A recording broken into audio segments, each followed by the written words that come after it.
আল্লাহ রাব্বুল আলামিন কোরআনে হাকিমে আরো বলেছেন, فآمنوا بالله ورسوله النبي الأمي الذي يؤمن بالله وملائكته واتبعوه لعلكم تهتدون। যার অর্থ হলো, হে মুসলমানরা, হে ইমানদাররা, হে দুনিয়ার মানুষ, তোমরা আল্লাহর প্রতি এবং তার রাসূলের প্রতি ঈমান আনো।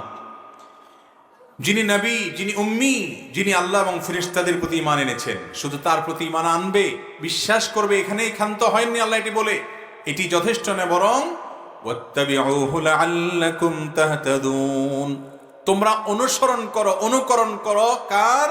মুহাম্মদ সাল্লাল্লাহু আলাইহি সাল্লামের, তাহলে তোমরা সঠিক পথ পাবে।